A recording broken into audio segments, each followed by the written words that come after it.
James, week number 6 in the books. That means we are past the halfway point of the season at this point. So as we go through what we normally do, which is looking at feature games and showing everybody's scores, we're also going to show the standings at this point because I think it's important to grasp where the teams sit at this point in time. Every conference except for the CCC has a league game under the belt. That's a 6-team conference, and just like the Liberty League, they will retain the automatic bid. The reason why is that the CCC was the NEFC, and the NEFC would get a 2-year exemption if they dropped underneath the teams and filed for that exemption. The Liberty League did the same thing after losing teams to the NUMAC. So just keep that all in mind. The CCC does begin league play coming up, but they have 0-0 in all the boxes. Liberty League has a couple of Ithaca games in the books, but most of their games will be played in the last 5 weeks of the season. Let's talk about conferences that have a lot of league games already in the books. So this is the interesting thing because the NJAC and the MAC are basically 10-team conferences right now that have only one non-league game. And let's look number 1 at the NJAC. We're going to have a player guest from Wesley, a team that sort of shocks Frostburg. A lot of people coming in thought into the season, seeing the Del Val win over Wesley, thought that Frostburg was the standard suddenly. And not so fast, my friends. Wesley now sort of in control of its own destiny. Can't say the driver's seat. Salisbury's still up there after losing to Albright, I think it was, earlier in the season. So, James, Wesley definitely back. I think we warned people that they'd be back. Well, they're back. Yeah. I mean, their defense has pitched. They pitched 3 shutouts in a row after the Del Val game, and pretty much helped them fight back and win this game against Frostburg. It came down to a defensive stand. Senior defensive tackle Stephen Yorkman from Wesley blocked the potential tying field goal. They'd kicked a field goal earlier in the overtime period to take the lead. Wesley and Sal's collision course, I think, in week 10 potentially. Will be interesting to see how it shakes out. But yeah, Wesley definitely looks like the team to beat in the NJAC now. Lost a little bit of what you said there, but I think we all got the essence of what that was. And you look down the rest of the NJAC. Montclair at 3-1 in conference may still have a little bit to say about something, but we'll cross that bridge when we get to it. There's obviously a lot of football to be played over the next weeks. I think it would be a good idea, since we're talking about these crossover games that cause some interesting effects in week 1. Del Val versus Wesley, Albright versus Salisbury. Look at the MAC, and those 2 teams we just mentioned, Del Val and Albright, played each other and wasn't even close. Del Val took the formerly undefeated Albright Lions and absolutely dismantled them. And so it is 6-0 Del Val now, 4 games short of an undefeated season. Looking pretty much at that Week 11 game that we always seem to look at every year, just like Wesley Salisbury we always look at. We're looking at Del Val versus Widener coming up. Tell me your take on the MAC situation. Well, I think I think Del Val is probably the de facto champion in my opinion after what they did to Albright. I know Widener is a longtime rival, always gives them a tough game, but this year's Widener squad has struggled at times, particularly on offense. I just don't know if they'll be able to put up enough points to hang in there. And this Del Val defense, especially this one I think is Nick Young. I mean, it seems like the defensive end is scoring touchdowns in almost every game. So not only does Del Val have a great offense, but their defense is producing points. They really seem like a top 5, top 10 team to me. So we have kind of the lay of the land there in the NJAC and the MAC. Things are kind of clarifying themselves, obviously. But again, we have a couple big games still to come later on in the storybook that we're trying to form here. You look at the Empire 8, and we don't have much clarity quite yet. We have a little bit of clarity in terms of what's going to be at stake and for whom. But Brockport versus Alfred is still looming there on November 4th, which is week 10. That will be at Brockport. We are not there yet, and Alfred needs to wake up here and remember that fact, because they've got a big Cortland game. We had Coach Rankel on last week, and they took care of Fisher 21-14. But at the a little same closer time, than I thought it would be. Yeah, exactly. And I think it was that whole Fisher, hey, we got nothing to lose and we need to prove ourselves effect that we talked to Coach Rankel about a little bit there. Alfred versus Cortland is a big game because Cortland took it to Brockport for a little while in the game they played a couple weeks ago, and they've shown the ability, and it's at Cortland, which is never an easy environment to play in. Great stadium, by the way. But sure. That looks like where things are at, because Brockport's got Morrisville State on their schedule this week. I don't see much coming from that game. And Hobart Hartwick coming up as well. How did that ever end up on the schedule finally?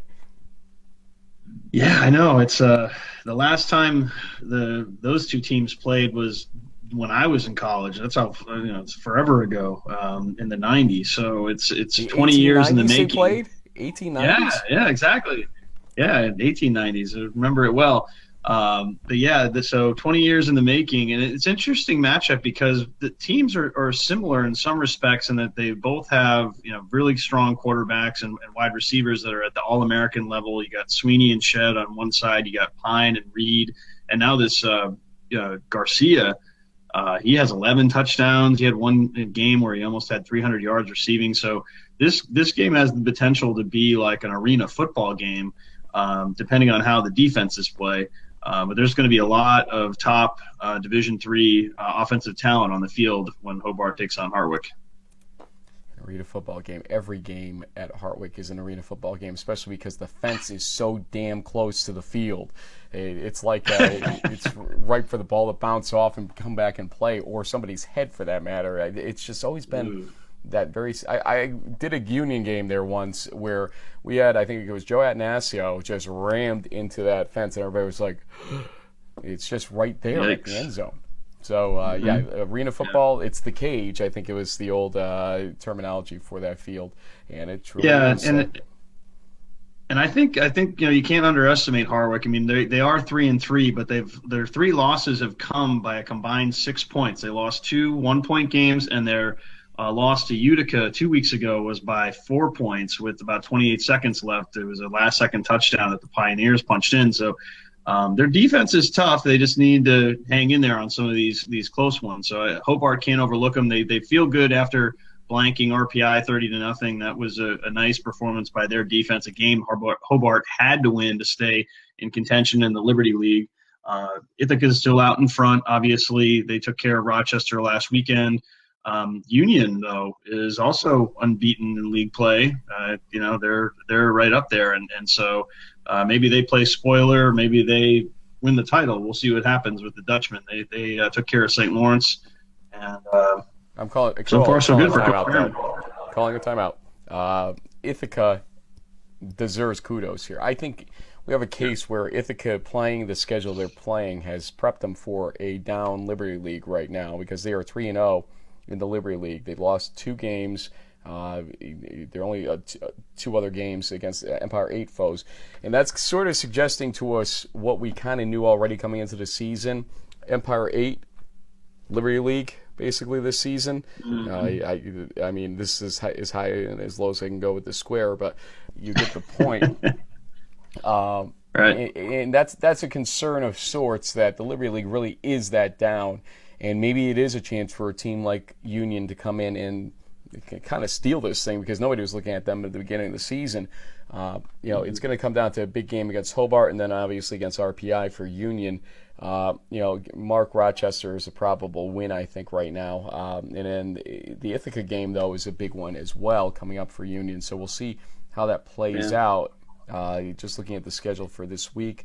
Yeah, and if you're a Hobart fan, if you're a Hobart fan, you're rooting for RPI this weekend. Oh, big time. Big time. You got to create the tie, and the 3-way tie comes that way. Yeah. So let's continue here, and let's go to New England. Pick a conference, any conference except for the NESCAC. We'll save that for last. Well, since there was only one game, this should be pretty quick. Curry beat Matt Startman.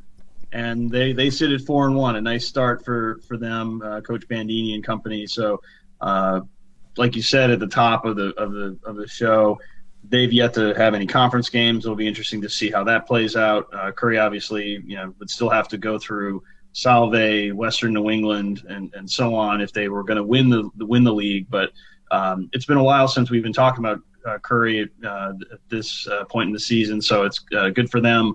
Kind of back to their 2007, 2008 roots. So hopefully they can keep it going. And if they lose a game, they'll have to curry favor with somebody, apparently, to get back into the. Yeah. Sorry, I couldn't. Right, I thought that was I thought I was the one with the bad jokes. All right, jumping up New England. We're going to go all the way to Bangor, Maine, where our friend John Smith, who we had on the show last week, and boy, did he go viral. They had a big game against SUNY Maritime, who came in undefeated, but Husson kind of took the reins and never trailed in this one, and it pretty much cemented them as the team to beat once again in the ECFC. Gallaudet put up 73 on Anna Maria in the ECFC also, so that's interesting. Let's look at the standings here a little bit of the ECFC. They have this similar problem where they don't have too many games in the books league-wise, but they have played 2 at least across the board. Husson and Castleton, and I believe that game is coming up somewhat soon. Let's see. Husson-Castleton is this weekend, homecoming for Husson. That kind of will decide, I think, really the lay of the land for the ECFC at that point. If Husson wins it, they've got the win against SUNY Maritime. I can't see Dean putting up a fight against a Husson team. Mount Ida, Gallaudet. I mean, the teams that won loss, I just don't see it. Castleton is that one team that I think can really maybe do something here. And if Husson beats them, they've beaten Castleton, they've beaten SUNY Maritime, and just have Dean, Mount Ida, and Gallaudet in that one-loss column left. And I don't see any of those teams beating them. I would almost call them the de facto ECFC champion, although I'm sure their coach would shoot me for even suggesting such a thing that early. Yeah. You have to give a little credit to the Bison for what do they get 765 yards of offense in that 73-point game. That's pretty crazy. So maybe they could catch them off guard, but I think you're right. I think once again the NCAA committee is going to have to figure out how to work a team from upstate Maine into the field of 32. Speaking of northern New England, Frank, Plymouth State in the MASCAC is now 4-1. They're off to a really solid start, and they have a big game this weekend against the favorites, Framingham State, who's also, I think, sports a similar record and are starting to get on the radar of some voters like yourself. What do you think about Plymouth and Framingham? It's interesting because right now Framingham State's in at 5-0, 3-0 in conference. Plymouth State 5-1, 3-1. They had beaten Western Connecticut, who's at 2-1. UMass Dartmouth at 2-1 also in conference. But Plymouth State's got an extra game right now in the conference standings. So if they were able to win this game, they're one step closer to winning the MASCAC conference at that point. I think the big thing here, though, is that Framingham State has looked really good. And I don't know if they can be beaten at this point by a team like Plymouth State that's kind of scrappy this season and how they've had to handle games. They've, definitely, I would say, actually I should say they lost to Western Connecticut. Western Connecticut has the edge on them. I want to correct myself there. But they are scrappy. In a game like that, Western Connecticut comes back. And they try to fight mightily to stop them, and they didn't. But Plymouth State has a chance here to really solidify themselves. But Framingham State has just been consistent. They're outscoring opponents 171-60, whereas Plymouth State's 157-64. So you got similar resumes in that respect. Framingham State wins this. It's going to be tough for anybody to catch them at that point. There's a couple big matchups still to come in the MASCAC, but I don't see necessarily any of them, like I suggested about the ECFC scenario with Husson, necessarily knocking off Framingham State to somehow form a tie at best in that scenario. Okay.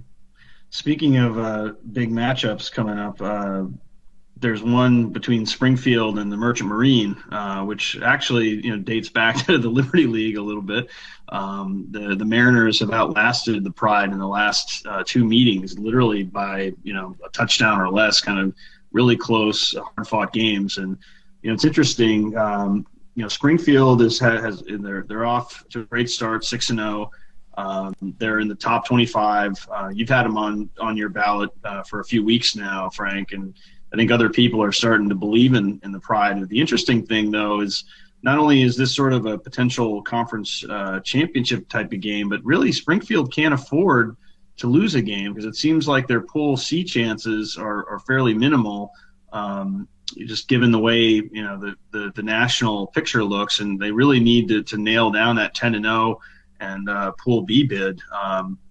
So it seems like every week for Springfield is kind of a championship game because they really have no wiggle room, having not since the new MAC doesn't have the Pool A qualifier yet. So what do you think about that?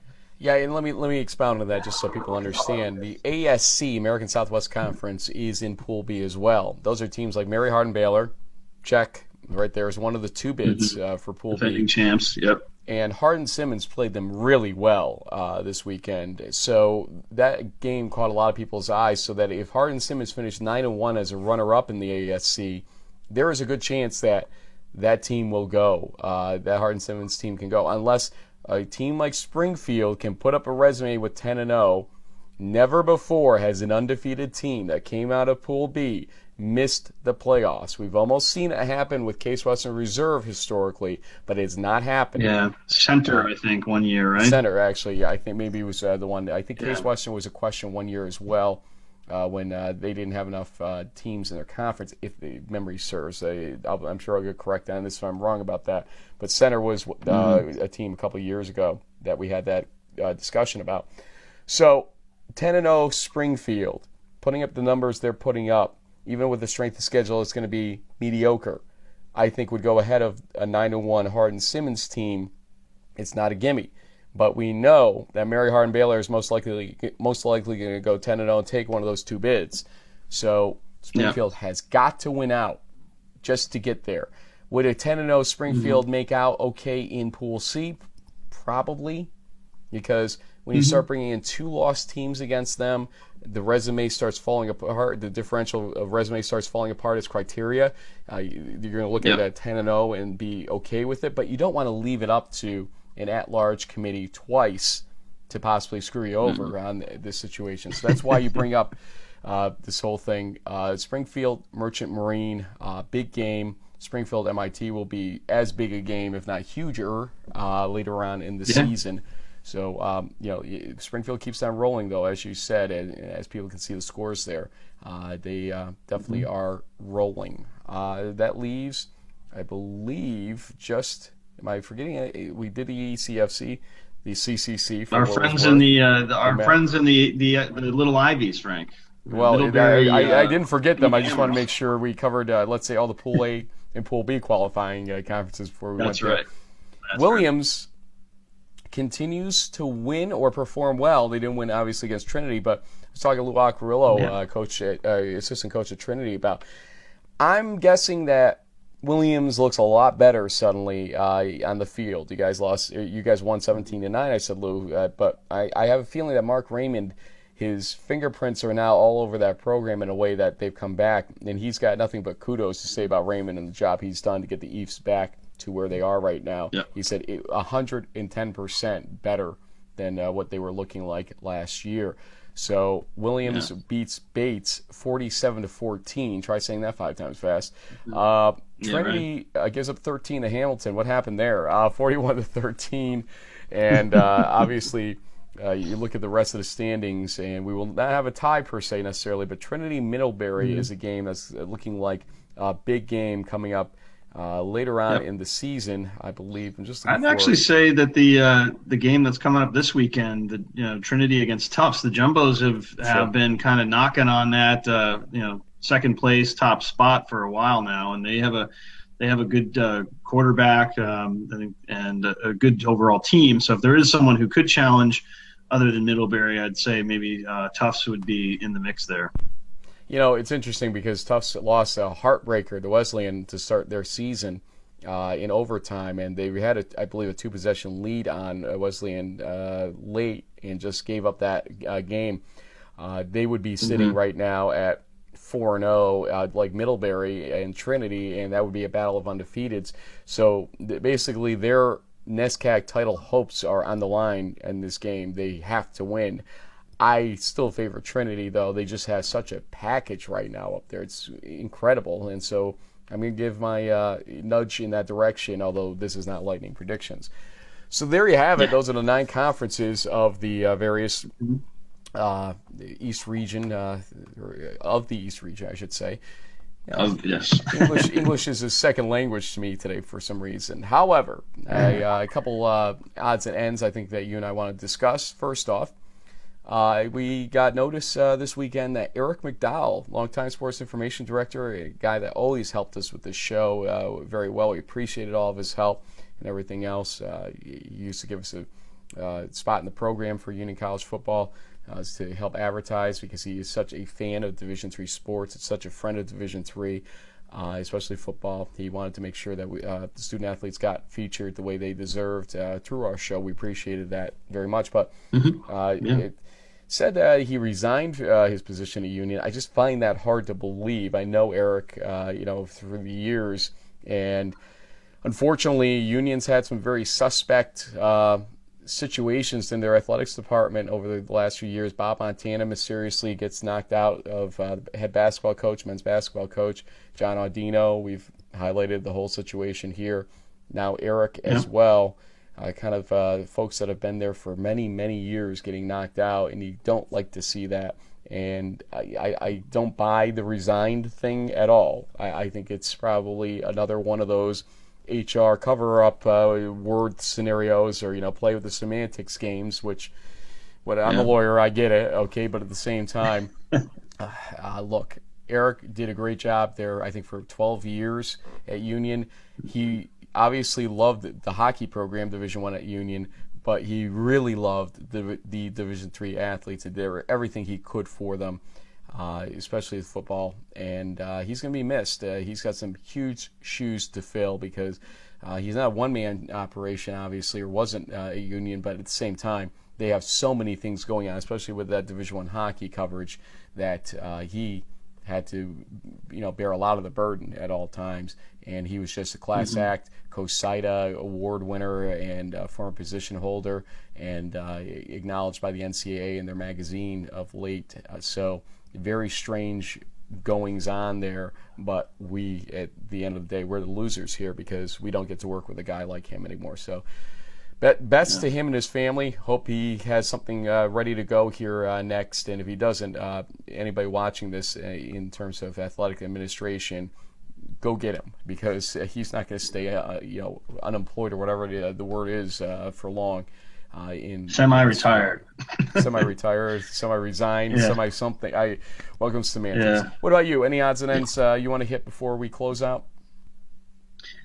I think it's nothing burning. I mean, I know we've I don't know if we've mentioned it, but there was also the announcement that longtime athletic director of Hobart, Mike Hanna, is going to reach the end of this season. He has been heading up the Statesman's athletic department since, I think, 1981, but he was a Hobart graduate in the class of 68. He spent some time at Princeton and Johns Hopkins before taking the Hobart job. Over his tenure, what can you say? But the Statesman athletic program has grown. They've done, national championships, conference titles. They even have a offensive center now in the NFL. So congratulations to him on a long, illustrious career. Talk about big shoes to fill. I know who I would like to see take that AD job, but I won't have a vote.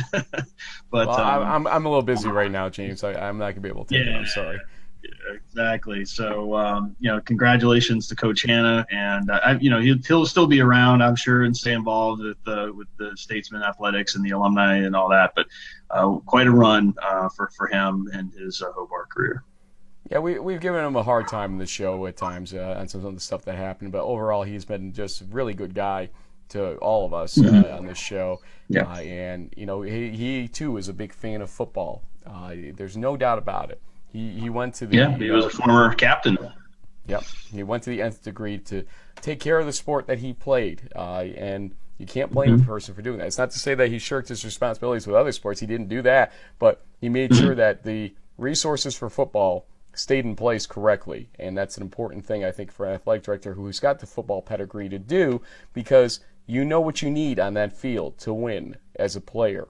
And if you don't contribute to that fact, then I don't know what you learned as the player in that situation. So, and Hobart's got a Division I sport just like Union too, and it's easy to cater to lacrosse all the time, but he would cater to everyone and make sure though that football got what it needed. And Hobart may be having a quote off year right now compared to what we expect from them, but look, the crux is still there. They blanked RPI, right? So they're still the Hobart we know and love, or hate, or whatever else our fans may say. Yeah, exactly.